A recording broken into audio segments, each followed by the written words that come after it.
Anjan, Special Crimes Unit, Season 1, Episode number 25. The brutal deaths of two neighborhood residents take Aditi and Vikrant to Goa, where they find that the murders have a disturbing link to the past.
सावी, चिन्ना, दरवाजा खोलो बेटा, मुझे बहुत ठंड लग रही है।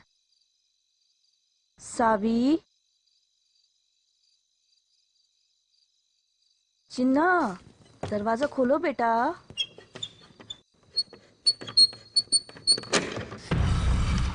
सावी, ये क्या कर रही थी तुम? दरवाजा क्यों खोल रही थी? हाँ? माँ, वो मैं दरवाजा बंद करती हूँ।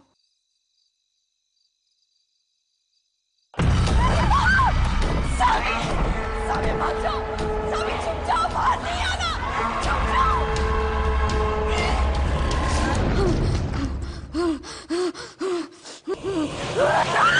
अम्मा!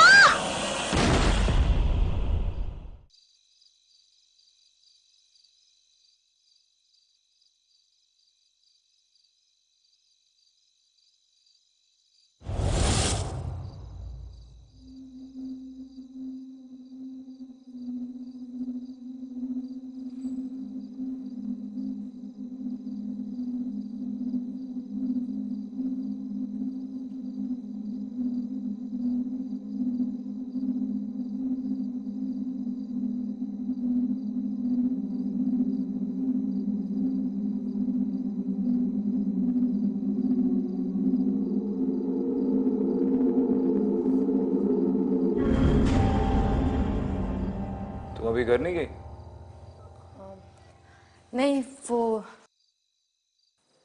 मैं एक केस पे रिसर्च कर रही थी।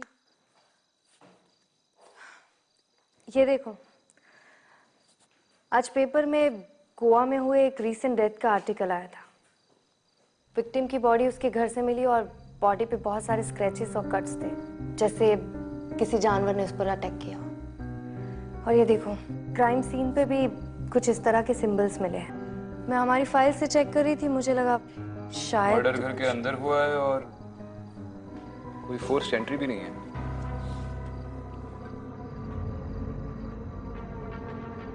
और ये सिंबल्स सुबह की पहली फ्लाइट से निकलते हैं। We should check this out. मैं दत्त सर को इन्फॉर्म करता हूँ।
क्या ये, तुम फिर से वापस आ गया। हम बोला था ना तुमको हमारे हाउस से दूर रहने का। तुमको थोड़ा भी शर्म नहीं आता है? पागल हो गया क्या तुम? इस कॉलोनी में अपनी बकवास लिखता रहता है। पता नहीं क्या है इस लेडी का, बता के छोड़ेगा। अब देखता है तुमको कॉलोनी से कौन बचाता है। मूव! देखता है रीमा क्या कर रहे हैं? देखो ये मिटाओ मत। देख वो डॉनी ने भी इसे मिटा दिया था, वो बच नहीं पाया, मर गया, वो मर गया।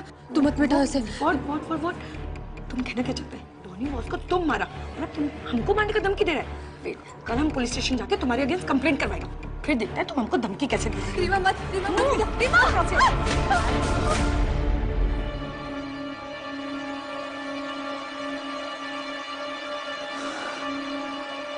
अच्छा हुआ मैड वुमन। नीना, तुम काय को खड़ा है? कल स्कूल जाना है ना? Go and sleep. गो बेटा। एंड यू वापस नहीं आने का हमारे घर।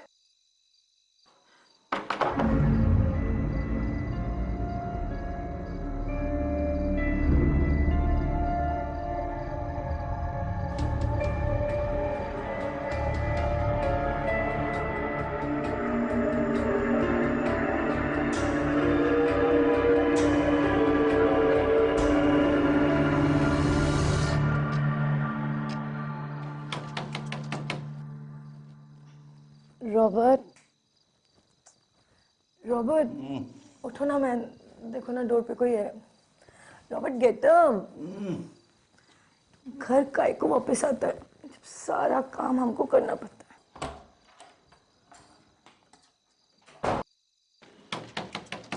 रीमा, कौन है? Who's there? रीमा मैं तुमसे बात करने आई हूँ। मुझे तुम्हें सॉरी बोलना है। प्लीज दरवाजा खोलो। फिर से वापस आ गया। आज इसको नहीं छोड़ेगा मैं। आज तो इसको बता के रहेगा। उड़ेगा नहीं हम तो।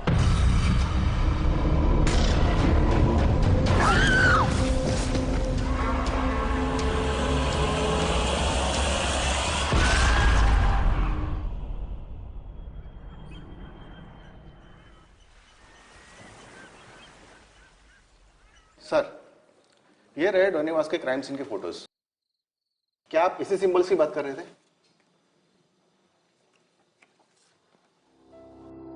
विक्रांत, ये सिंबल्स तो बिल्कुल अलग है। ये सिंबल्स है ही नहीं, ये तो कुछ लिखा हुआ है, शायद साउथ के किसी लैंग्वेज में। सर, मैम, अच्छा हुआ आप दोनों यहाँ आ गए। ये केस बहुत ही अजीब हो गया है। जिस कॉलोनी में डोनीवास रहता था, कल रात को उसी कॉलोनी में एक औरत का मर्डर हो गया है और विक्टिम का नाम है रीमा कोरिया। रीमा और डॉनी के मर्डर के तरीके में कोई सिमिलैरिटीज हैं? जी सर, दोनों की बॉडी पे जो घाव है वो तकरीबन सेम ही है। और एक बात और सर, इन दोनों के मर्डर के कोई भी आई विटनेस नहीं। रीमा की ऑटोप्सी रिपोर्ट चल रही है और यह डोनीवास की ऑटोप्सी रिपोर्ट। सर, हमारी टीम ने चेक किया है, ये जो घाव है वो ना ही किसी हथियार के हैं और ना ही किसी इंसान ने किए हैं। तो क्या किसी जानवर के निशान है? आर्टिकल में तो यही छपा था ना? नो मैम, एनिमल एक्सपर्ट ने भी कंफर्म किया है, ये किसी जानवर के भी नाखूनों के निशान नहीं है। ये कैसे हो सकता है? सर, यही तो इम्पॉसिबल है। अगर इम्पॉसिबल है तो ये पॉसिबल किसने किया? एक कॉलोनी में आधी रात को इतना दर्दनाक मर्डर और किसी को पता भी नहीं चला। इस केस के सारे क्लूज और एविडेंस फिर से चेक करते हैं। उस कॉलोनी का एक चक्कर लगाना पड़ेगा। आई एम श्योर कोई ना कोई एक्सप्लेनेशन तो मिल ही जाएगा।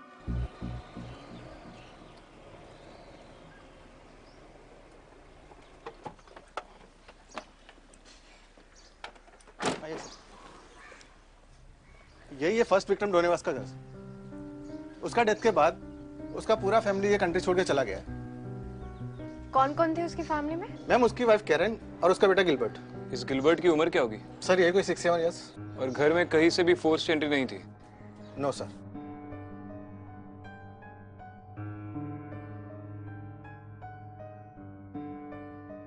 ये डेफिनेटली साउथ की कोई लिपि है, सिंबल्स नहीं है। और तुमने देखा हर घर के बाहर ऐसा ही कुछ लिखा हुआ है।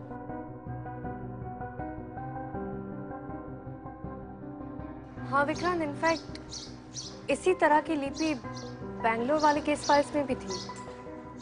बैंगलोर केस?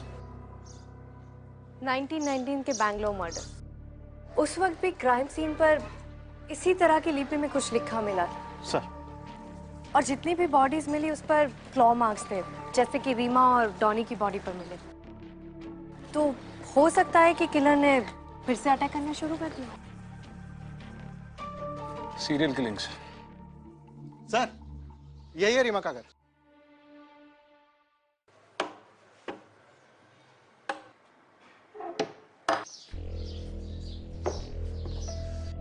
इस घर में भी कोई फोर्स एंट्री नहीं है। रीमा और वस के मर्डर्स रात में हुए थे घर के अंदर और कोई फोर्स एंट्री नहीं। इसका मतलब जिसने भी ये किया है वो दरवाजे से अंदर आया था बिना किसी जबरदस्ती के। पॉसिबल है कि वो दोनों मर्डरर को जानते थे। एक बार वो बैंगलोर वाला एंगल भी पता कर लेते हैं। एक काम करो, अगर इस सोसाइटी में और आसपास के सारे लोगों से पूछताछ करके पता लगा लो कि 1990 के करीब इनमें से कोई बैंगलोर में था या नहीं। शायद उससे कोई लीड मिले। जी सर। सर, बैंगलोर कहाँ सर? अब मिसेस राव को रेड हैंडेड पकड़ो सर और जेल में डालो सर। लेकिन आप ऐसा क्यों कह रहे हैं मिस्टर कोरिया? पूरी बात बताइए। Sir, actually my wife Reema और मिसेस राव को है ना कल झगड़ा हुआ था। My wife told me sir, और I am very sure sir उसी ने मारा मेरी वाइफ को सर। ये मिसेस राव रहती कहाँ है? यही मैडम, यही है उसका घर।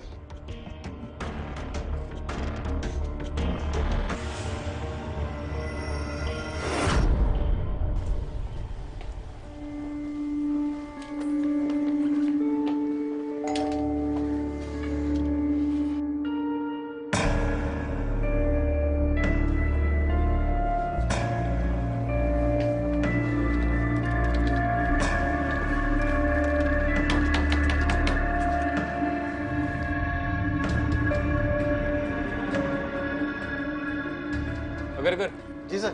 बाद में देख लेंगे। ठीक है सर।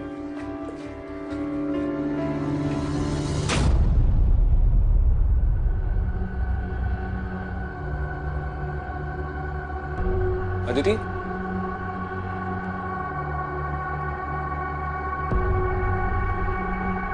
चलो।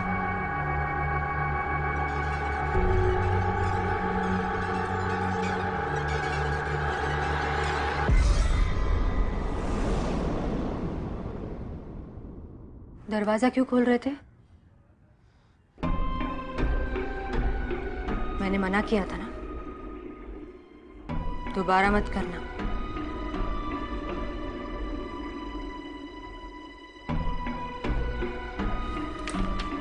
Vikrant, I was right. ये देखो, ये रहा 1990s बैंगलोर मर्डर का ई फाइल। ये केस इसी लिपि से जुड़ा हुआ है। और तुम सही कह रहे थे, ये सिंबल्स नहीं है, कन्नड़ लैंग्वेज में लिखा हुआ एक वर्ड है, नालेबा, जिसका मतलब है कल आना। नालेबा। नालेबा, नालेबा,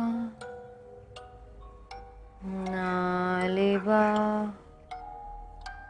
नालेबा, नालेबा। 1993 के मर्डर्स के बाद बैंगलोर के लोग अपने घर के बाहर दरवाजे पे ये नालेबा लिखने लगे। उनको लगता था कि ऐसा करने से वो लोग बच जाएंगे, उनकी मौत टल सकती है। तो बैंगलोर के मर्डर्स का हमारे केस के साथ कनेक्शन है। एक और बात, बैंगलोर विक्टिम में से एक औरत शुभलक्ष्मी पे हुए अटैक को उसकी बेटी ने देखा था। उस 7 साल की बच्ची का नाम था सविता। ये रही उसकी फोटो।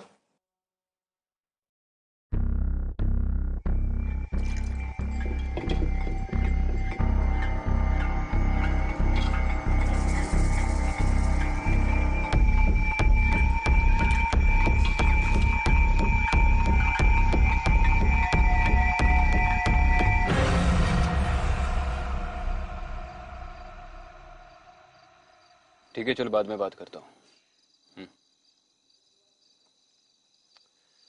अगर बता रहा है कि 1993 में इस कॉलोनी में से सिर्फ मिसेस राव ही बैंगलोर में थी। शादी के पहले इसका नाम सविता आचार्य था। यही शुभलक्ष्मी आचार्य की बेटी है।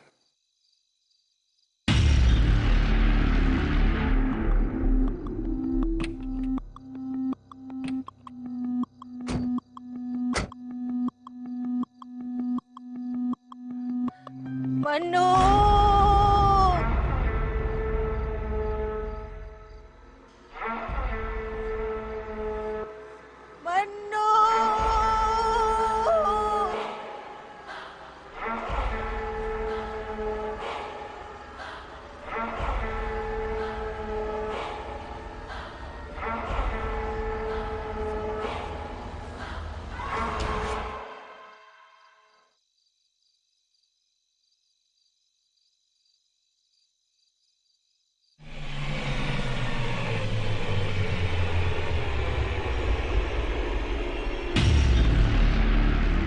नालेबा ने तो दिमाग खराब कर दिया यार।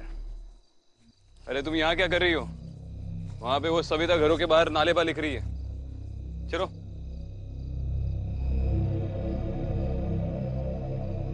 क्या हुआ? किसे ढूंढ रही हो?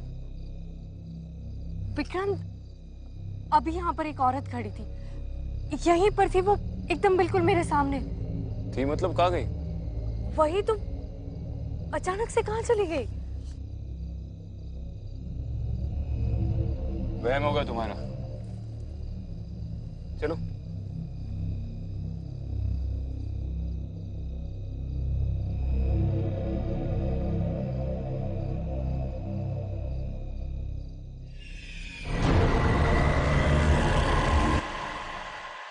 अखिल बेटा, तुम अंदर जाओ। देखो, डरो मत, मैं हूं ना, मैं तुम्हें कुछ नहीं होने दूंगी। मैं उसे तुम्हें कुछ करने ही नहीं दूंगी।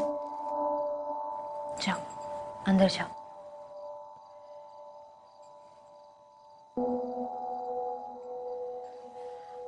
ऑफिसर, मैंने कोई गलती नहीं की है। हम ये नहीं कह रहे कि आपने कुछ गलत किया है, हम बस 2-3 सवाल पूछना चाहते हैं। आप कॉलोनी में सबके घर के बाहर ये सब क्यों लिख रही है? मैं ये सबको सेफ रखने के लिए कर रही हूँ। मैंने रीमा को भी बताया था, पर उसने मेरी बात ही नहीं मानी। उसके दरवाजे पे मैंने जो लिखा था, वो अगर वो नहीं मिटाती तो वो आज जरूर जिंदा होती। अब दरवाजे के बाहर जो ये नालेबा लिखती है, उसका मतलब क्या है? बचपन में मेरी अम्मा मुझे एक कहानी सुनाती थी। बेटा, उसे कभी घर पे नहीं आने देना। पता है, जब वो जिंदा थी ना, तब वो बहुत बच्चों को खा गई थी, लेकिन अब वो वापस भूत बन के आई है, और वो भी 30 साल बाद। अगर तुमने उसे वापस आने दिया घर पे, तो वो तुम्हें भी खा जाएगी। ऐसा क्यों अम्मा? पता नहीं बेटा, कहते हैं कि कुछ साल पहले उसका बेटा गुम हो गया था, फिर वो पागल हो गई, लेकिन अब वो वापस आके सबके घर में जाती है और पूछती है कि मेरा बेटा है क्या, और अगर किसी ने मना कर दिया तो वो उन्हें मार देती है। लेकिन बेटा, तुम इस सब से बच सकती हो। अगर वो आए ना, तो तुम कह देना नालेबा, ठीक है बेटा?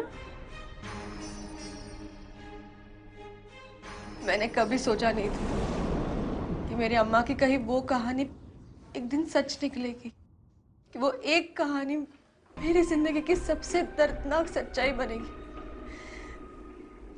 और मैंने दरवाजा खोल दिया, मैंने उसे अंदर आने दिया, और उसने मेरी अम्मा को।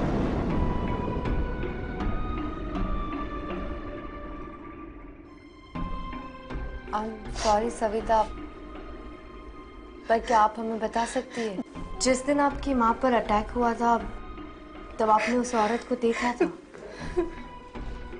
क्या वो लाल कपड़े पहने हुए थी?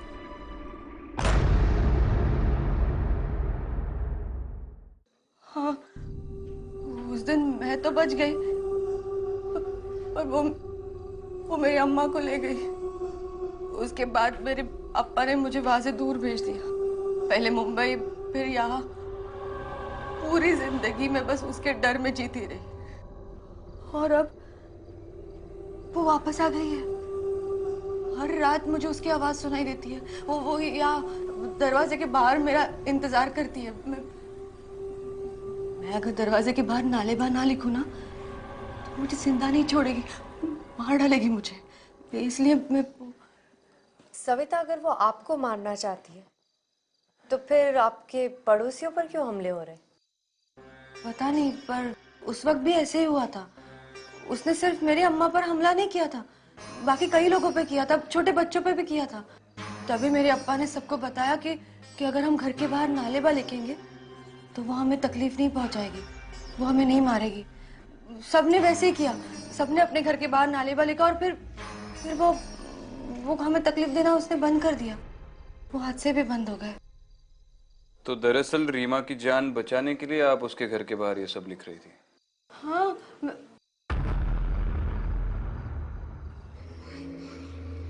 आप लोग मुझे पागल समझ रहे हैं ना ऑफिसर? पर मैं इसे मानती हूँ।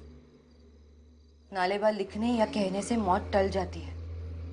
क्यों कैसे ये सब मैं नहीं जानती, पर यही सच है। मैं बस सबको सेफ रखना चाहती हूँ और ये मेरी जिम्मेदारी है। और अगर मुझे सबसे लड़कर भी नालेबा लिखना पड़े तो भी मैं लिखूंगी।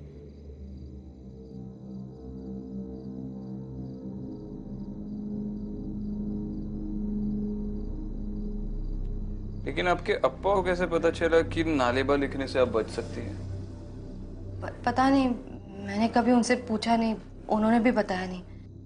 एक और बात सविता, इस कॉलोनी में कोई मन्नू नाम का रहता है? मन्नू? नहीं, इस नाम का तो यहाँ कोई नहीं रहता।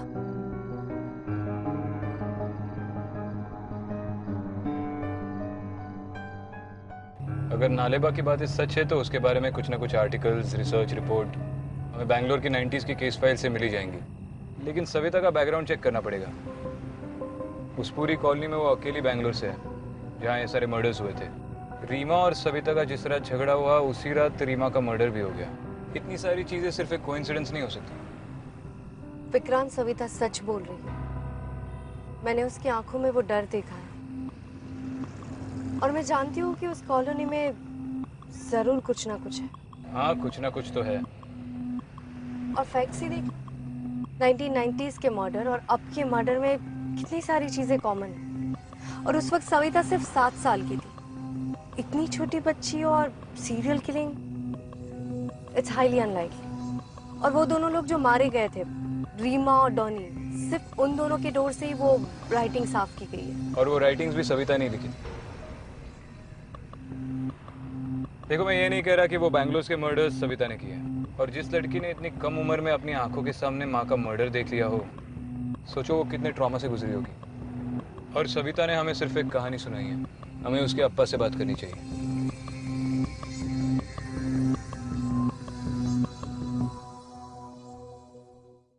ये देखो विक्रांत,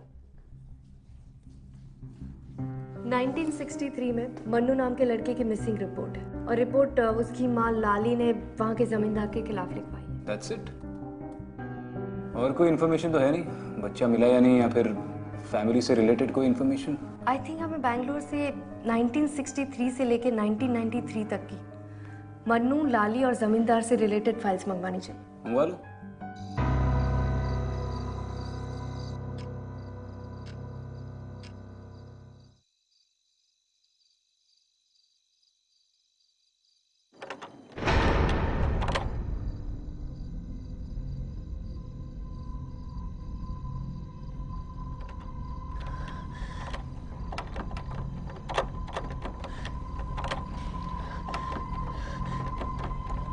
नालेबा, नालेबा, नालेबा, नालेबा, नालेबा,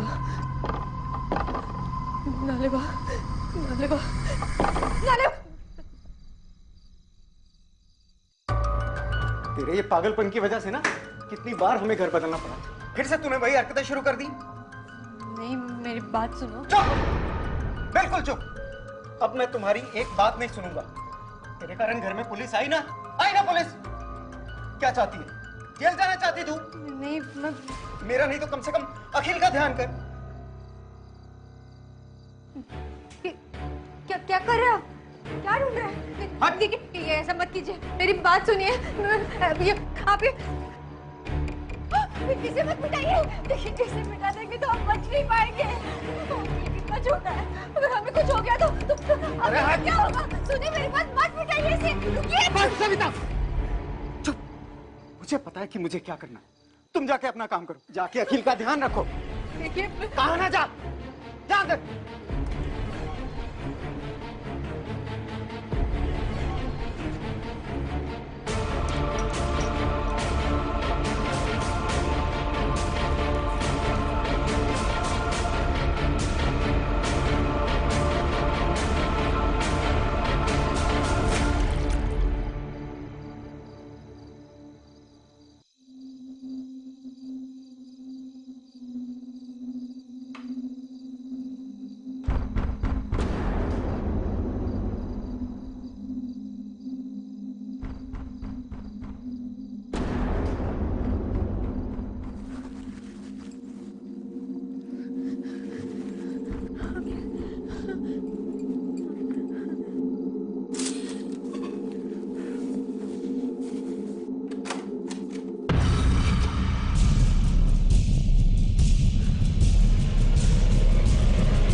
गुरु ने उसे अंदर आने दिया। गुरु ने उसे हमारे घर के अंदर आने दिया। गुरु ने तो उन अक्षरों को भी मिटा दिया जो हमारी रक्षा कर रहे थे। एक बार भी अखिल के बारे में नहीं सोचा। उसे अंदर आने दिया गुरु ने। गुरु, गुरु, गुरु।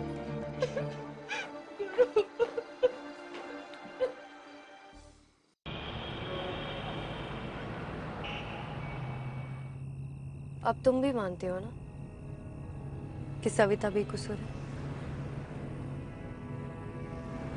देखो, इतनी जल्दी किसी कंक्लूजन पे नहीं पहुंचते। कॉलोनी में सबने स्टेटमेंट दिया है कि सविता और गुरु का रोज झगड़ा होता था, और कल रात का झगड़ा तो बहुत देर तक चला। तो तुम्हें लगता है कि सविता ने उसके हस्बैंड पर अटैक किया? पर वो तो कमरे के अंदर बंद थी। लेकिन अब तक उन्हीं लोगों पर अटैक हुआ है जिनका सविता के साथ झगड़ा हुआ था। और डॉनी? तुम्हें कैसे पता कि डॉनी के साथ उसका झगड़ा नहीं हुआ था? शायद उस बात का किसी को पता ना चला। और तुम्हें सच में लगता है कि अपनी दरवाजे की दीवार से नालेबा हटाने की वजह से इन लोगों की मौत हुई है? आई नो ये अजीब है, पर पिछले कुछ महीनों में हमने ऐसी बहुत सारी चीजें देखी है जो समझ से परे है। तो हो सकता है कि सविता की... देखो अदिति, मैं मानता हूँ कि पिछले कुछ महीनों में हमने काफी अजीब चीजें देखी है, लेकिन हम हर केस को शुरू से इस नजरिए से नहीं देख सकते। दुनिया में नॉर्मल क्राइम्स, नॉर्मल क्रिमिनल्स भी होते हैं।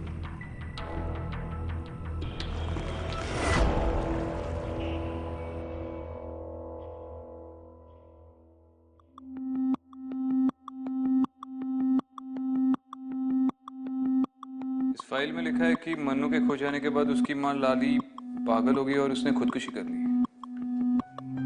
उसकी फोटो है।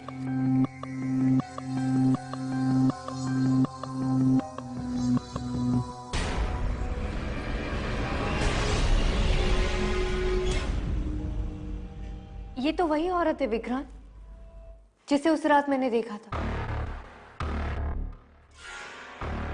और ये देखो, इसमें लिखा है कि 1993 में सविता की मां के साथ उसकी 2 कजिन्स की भी डेथ हुई थी। सविता तीसरी बच्ची थी जो अटैक के बाद भी बच गई। बाकी के सारे विक्टिम्स भी उसी एरिया के हैं जहां सविता की फैमिली रहती थी।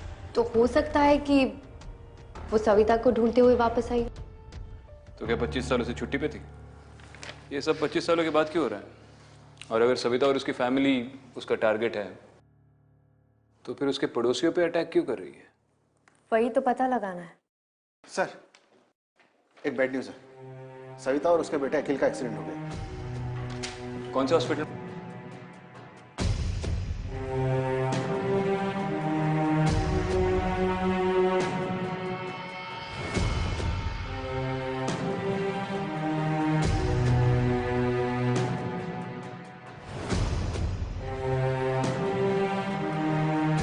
इस एरिया में एक्सीडेंट हुआ है, मुझे उसके डिटेल्स चाहिए।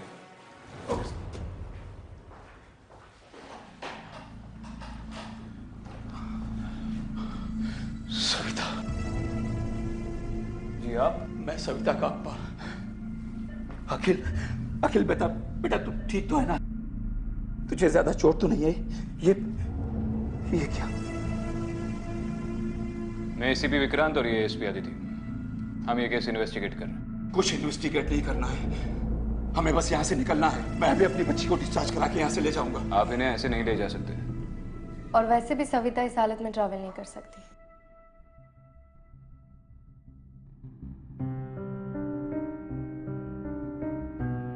मुझे यहाँ बहुत पहले आ जाना चाहिए था। सविता ने तो मुझे गुरु के बारे में भी कुछ नहीं बताया।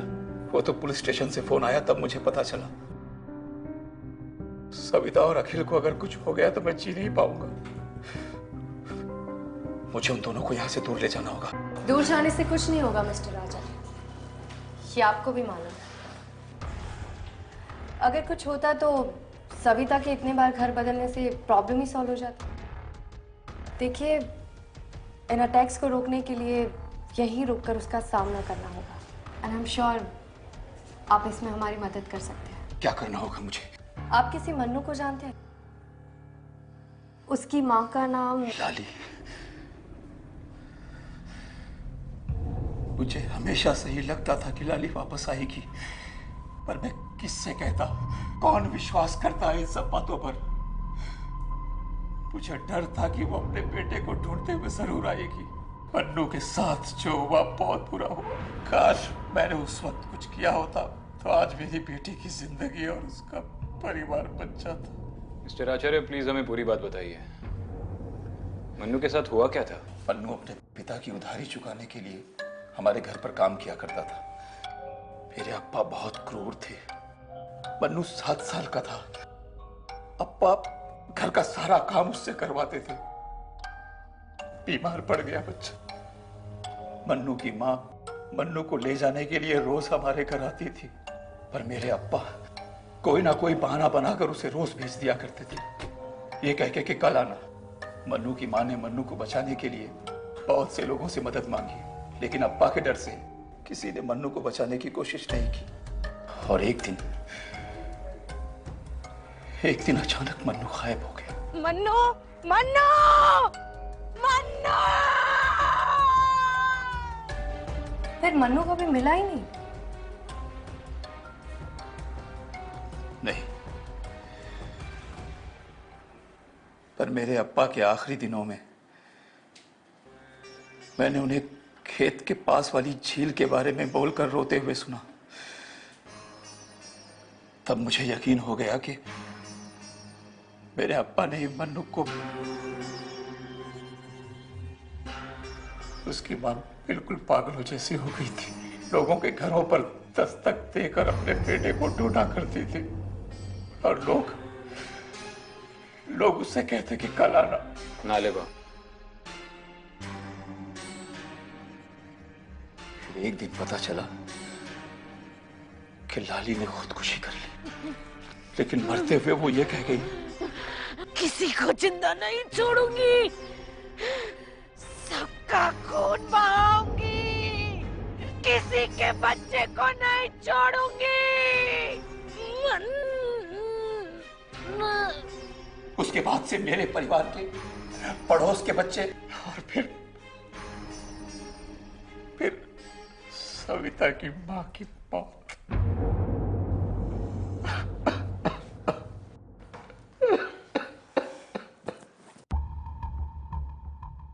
चलिए मिस्टर आचार्य, मैं आपको घर छोड़ देता हूँ। यहाँ डॉक्टर्स है, आदिति है। जैसे ही सविता को होश आएगा ये हमें कॉल कर देंगे। नहीं, मैं अपनी बेटी को छोड़ के कहीं नहीं जाऊंगा। वो फिर आएगी। मैं कहीं नहीं जाऊंगा। मिस्टर आचार्य, मैं हूँ यहाँ सविता के साथ। आप लोग घर जाकर आराम कीजिए। वैसे भी अखिल बच्चा है, यहाँ उसका हॉस्पिटल में रहना ठीक नहीं है।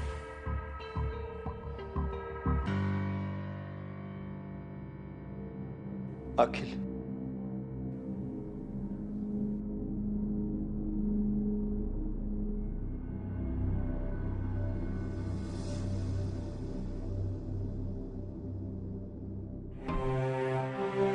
सही, आप क्या कर रहे हैं? आप वहाँ पे लिख नहीं सकते? नर्स,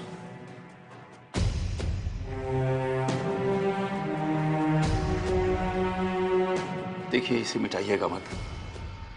अगर कुछ चार्ज लेना है तो आप ले लीजिए, पर ये लिखा रहने दीजिए।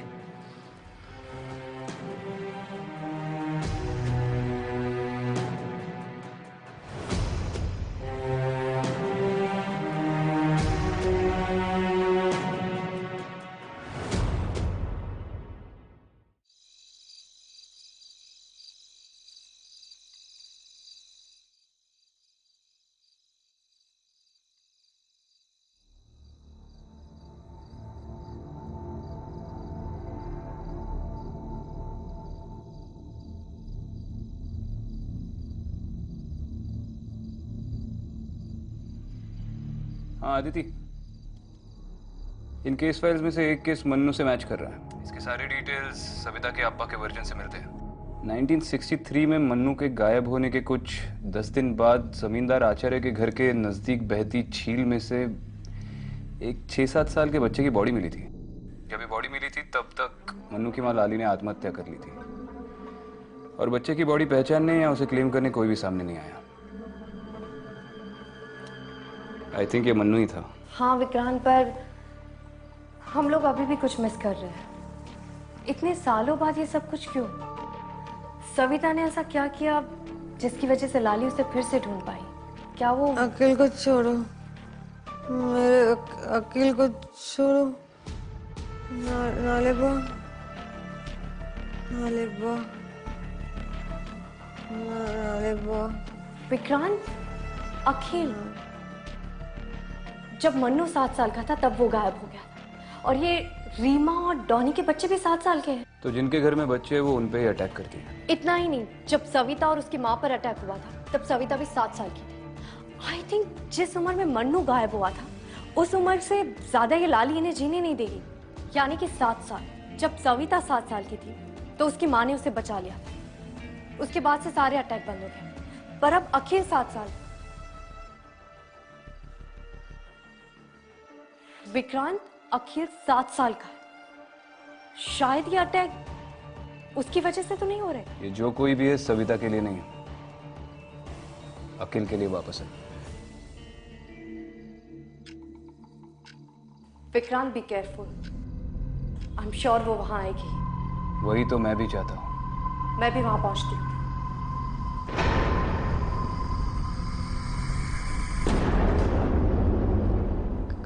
कहाँ है मेरा अकिल?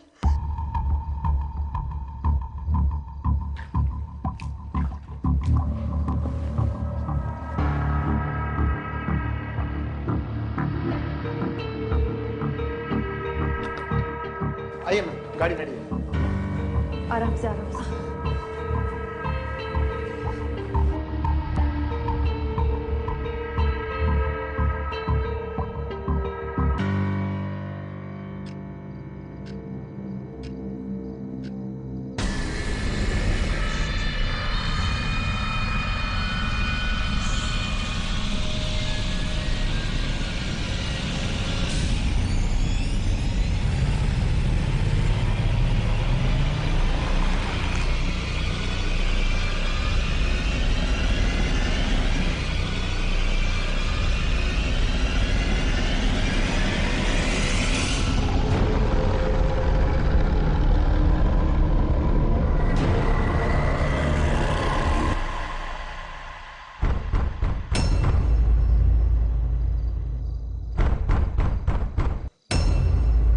अगर कर जल्दी चलो, फास्ट।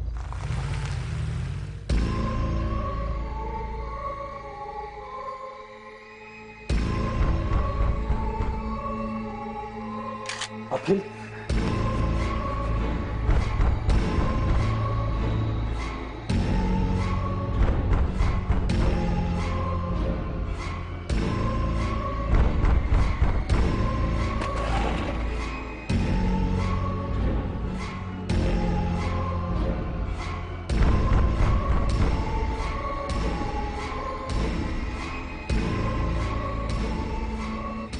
प्लीज प्लीज दरवाजा मत खोलिए, दरवाजा मत खोलिए। अगर वो अंदर आ गई तो हम सब मारे जाएंगे। वैसे भी कौन से जिंदा है आप? आज तो ये प्रॉब्लम खत्म ही करनी पड़ेगी। देखिए ये गलती गुरु ने की थी, प्लीज आप बात समझ नहीं रहे हैं। मेरी चिंता भले ही मत कीजिए, अखिल का सोचिए। क्या हुआ? मैम गाड़ी बंद पड़ गई।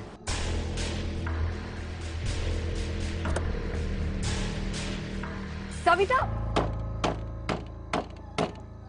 चिन्ना, मुझे अंदर आने दे, बहुत ठंड लग रही है बेटा। दरवाजा खोल। चिन्ना। अम्मा, अम्मा।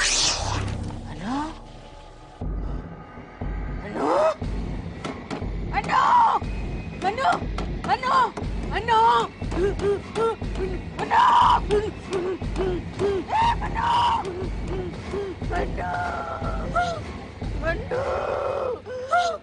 अखिल, अखिल दरवाजा मत खोलना।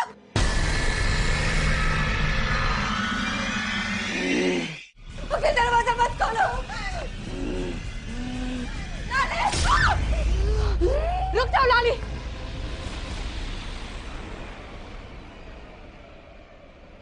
ये सब करने से तुम्हारा मन्नू वापस नहीं आएगा। तुम्हारा मन्नू दूसरी दुनिया में जा चुका है। लाली, तुम्हारा मन्नू मर चुका है।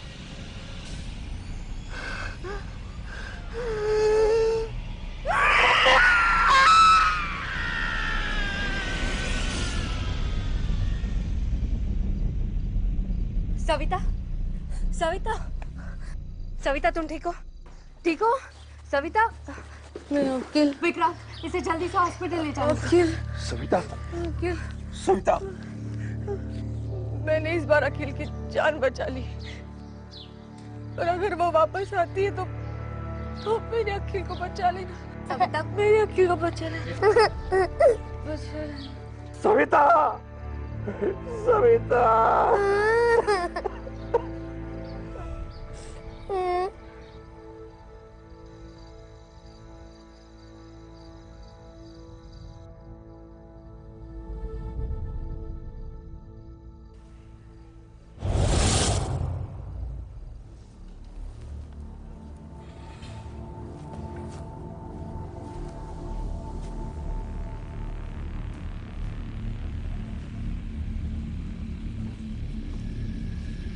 कॉफी? क्या सोच रही हो?